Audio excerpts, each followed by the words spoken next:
Hey guys, what is up? Tominator here. So in this one I wanted to talk about Regan Grimes, the recent winner of the 2018 New York Pro Classic Physique division. And the reason for the somewhat provocative title is because I'd seen some comments in other videos and such saying that Regan didn't deserve it perhaps, that he was kind of just coasting off of his social media hype and fame and reputation and whatnot, that he was too big for the Classic Physique division, so people were insinuating that he wasn't able to hang with the big boys in the open class, and he knew he wouldn't place well there, so that's why he dropped all that weight so that he could qualify for Classic Physique. Because, and the thing with that is that it insinuates that Classic Physique is easier, that, he's not good enough for the big leagues, so he's going to drop down into this easier class against these smaller guys. And I think that that's unfair. I think it's unfair to Regan, who looks tremendous. I think it's unfair to the Classic Physique competitors who are in that division. And I think it's just kind of a cheap shot. It's like a low blow. Look, in my opinion, this guy is great for Classic Physique, okay? Number one, I mean, this is what it is. The more, the merrier, guys. So the more great Classic Physique competitors we have, the more stacked this division's going to get, the more it's going to grow, the more popular it's going to become, and ultimately the more entertaining and better for the sport it's going to be. That's the bottom line, so the more the merrier. So that's number one. Number two, you have to keep in mind those people that are saying that he's too big or whatnot, his legs are too big, whatever, you don't like his physique personally. You have to keep in mind the Classic Physique does not mean that every guy is going to look like Frank Zane or Arnold Schwarzenegger, okay? If you go back to the old school days, these guys came in all shapes and sizes. I mean, look at Franco Columbu. That guy would have been more apt for the 212 division if he competed today. Look at Tom Platz. His legs were bigger than anybody in Classic Physique right now, and they'd measure up pretty well compared to almost anybody in the open class for that matter. So you can't just pigeonhole these guys and suggest that they need to look a certain way according to your own personal preferences. That's unfair. So as long as these guys meet their weight limits, which are in place for that very reason so they don't get too big, and as long as they, have a trim midsection, if they can hit a vacuum for God's sakes, how can you say that this guy's not Classic Physique when he's doing that? So that's where I stand. We're going to get into some comparisons right now, and I'm going to show you why he did in fact deserve his first place finish. Okay, guys, so we're going to go through the compulsory poses for the top three here, and yeah, so some people are saying that David Hoffman deserved to win this show, and I can see that argument, especially if you only took a quick look at the show and you weren't very thorough in your inspection, because there's one particular pose where David Hoffman really comes up short, and I think that that's what really cost him more than anything. But from the front, he does look really good, and you can actually see, for instance, more definition, sharper conditioning in his thighs than even Regan Grimes. Even upstairs, for that matter, he does look a little bit more chiseled, I got to admit. Regan looks good as well, although he looks a little bit softer, a little bit smoother. But he's definitely a little bit bigger than David Hoffman, so he's got that in his favor. Divine Wilson over here was certainly the leanest of the three, and he placed second. I thought that actually David Hoffman could have taken second over Divine. I think that that would have been more sensible, just because David Hoffman is much closer in appearance and structure and everything to Regan Grimes than Divine Wilson is.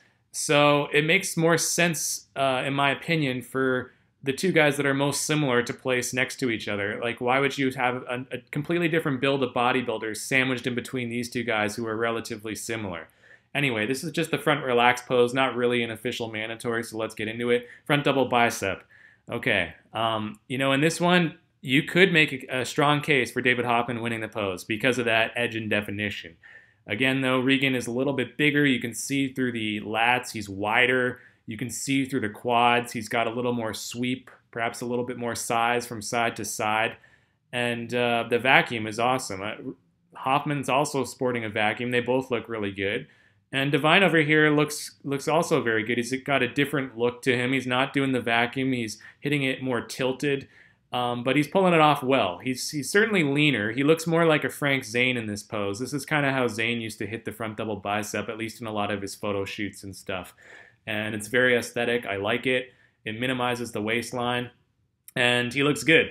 So depending on your point of view, what type of physique you prefer, you could definitely make a case for Divine winning it. I would sooner have him winning the show rather than coming second, for the reason I was just mentioning about how these guys are more similar to each other and they should be next to each other. So if you wanted to have Divine win the show and go with a leaner guy because his definition is right there with any of these guys. And as we'll see in a second, he's just as good, if not better, from the back.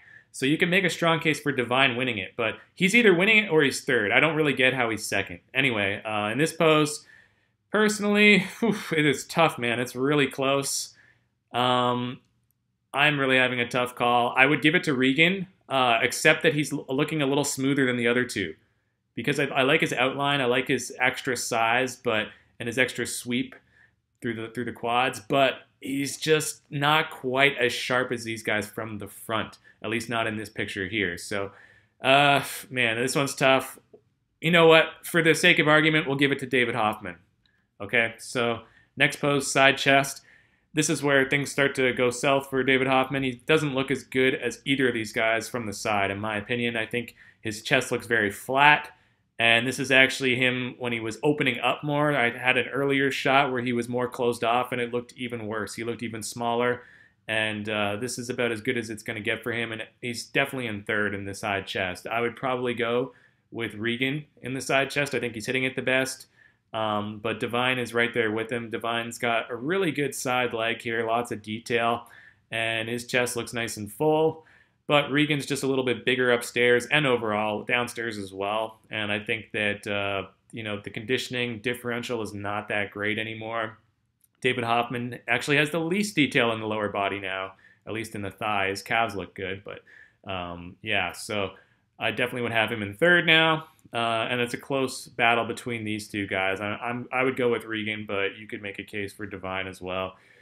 In the back double, this is where David Hoffman clearly lost. I mean, it's just obvious. If you even looked at this pose, if you watched the video footage or even saw a single picture like this one right here, you can immediately tell that David Hoffman is lagging behind. So there's no way in hell he's winning the show, guys. It's as simple as that. I mean, when you're this lacking in development in the back, this is the only back pose these guys do, so it's extremely important. And he's clearly not as good as the other two. So I think Divine looks really good. He's got lots of thickness, lots of detail, very good insertions in those lats, a little bit of a Christmas tree here. But Regan, I think, is just as good, perhaps not as much detail through the back, but he is bigger and wider, and that holds true through the shoulders and the arms and the legs as well. So the extra mass that he's carrying, I think, really propels him ahead here. Even though Divine's back is a little bit more detailed, I don't think it's enough because Regan is just kind of overpowering him. And yeah, you can say that, oh, Regan's, he's outmassing him. Well, that's not really what the Classic Physique division is about. It's more about aesthetics and symmetry, proportions, etc.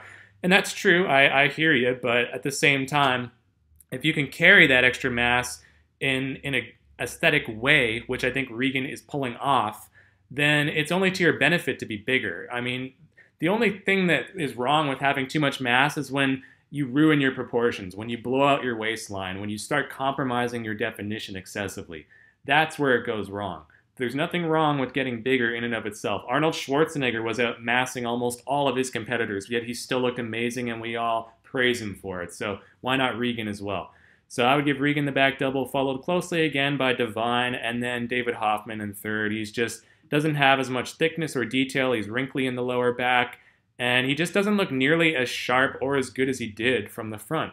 So moving on to the last mandatory pose, which is the ab and thigh. And again, I think it's clear that Regan is winning this one. Quite clear, in my opinion. I think that his thighs are absolutely murdering Divine's. So even though Divine's pretty close in the midsection, he looks good overall. He's just getting kind of overpowered once again. And David Hoffman looks good. He's definitely closer to Regan, as you can see what I'm saying here. These two are fairly similar, but I think that Regan hits it better. He's got more streamline through the obliques. David Hoffman, it's a little bit spilling out there. And even in the quads, he's better. Yes, he might not be quite as dry, quite as hard as Hoffman, but he's just so much bigger, and they have better shape, more sweep. His midsection is just as deeply defined as any of these guys, if not more so. So for that reason, that's why Regan won the show, guys. It's not a popularity contest. This isn't some unfair bias that the judges had for him going into it. No, he was the rightful winner. He actually got a perfect score. Divine was unanimously voted in second, which I'm not so sure about. I think it should have been closer between him and Hoffman, but you can kind of see in certain poses like the back double, Hoffman was clearly in last. So I understand where the judges are coming from, and I think that they made the right calls this time. So that's just my stance on it, guys. That's my take. Let me know in the comments what you guys think about this. Like I said, I think that Regan Grimes competing in this division can only help it, really. I mean, I think that imagine if next year at the Olympia, if we have Regan Grimes, Steve Laureus, Divine Wilson, David Hoffman, George Peterson, Arash Rabar, Chris Bumstead, and Breon Ansley all competing, and say let's just for the hell of it, let's throw in Wesley Vissers as well. And can you imagine that lineup? How hype would that be? That would be incredible. That's what I want to see next time around. I want to see more guys competing in this division, really elevating it and bringing it up. Maybe one day it'll catch up to the open division. Well, for sure it would be more entertaining because we all know what's going to happen in the open division yet again. So it's definitely going to be more unpredictable. So anyway, guys, thanks for watching, and enough rambling from me. So I'll see you next time. Until then, I'm the Tominator signing off, and I'll be back.